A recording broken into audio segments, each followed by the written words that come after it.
क्यों याद करें आज हम शास्त्री जी को? आखिर उन्होंने भारत के लिए किया ही क्या है?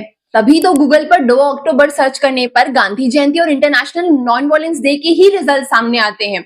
इसका कारण ये है कि शास्त्री जी भारत के सबसे कमजोर और गरीब प्रधानमंत्री थे, जिन्हें हमने एक नहीं 2 बार मारा है। वो इतने कमजोर थे कि यूएसएसआर, सीआईए और इंदिरा गांधी भी उनसे घबराती थी, क्योंकि उनके रहते भारत को बेच पाना संभव नहीं था। वो इतने कमजोर थे कि उन्होंने भारत में व्हाइट रेवोल्यूशन और ग्रीन रेवोल्यूशन लाया, साथ ही भारत को 1962 के वॉर इफेक्ट से उभारा और 1965 की पाकिस्तान वॉर में जीत दिलाई।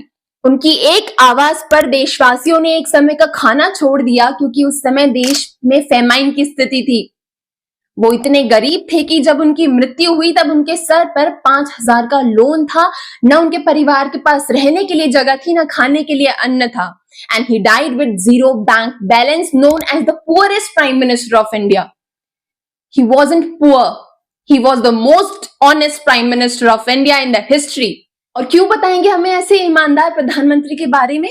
Who was also known as the peaceman of India, क्योंकि अगर उनके बारे में बात होगी तो ये भी तो सामने आएगा कि उनकी मृत्यु कैसे हुई, और जब उनकी मृत्यु पर सवाल उठेंगे तो इंदिरा गांधी का नाम भी तो सामने आएगा। इसलिए कोई बात नहीं करता। And you know how we killed him twice? आज तक उन्हें जस्टिस नहीं मिला है।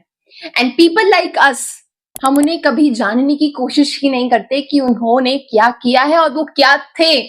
Let me tell you, he was the most honest and the greatest leader of India. And I request you all to please, please, please share this reel, not because I want views, because I want every Indian must know this great leader today, जिनकी आज जन्म जयंती है। जय हिंद, जय भारत।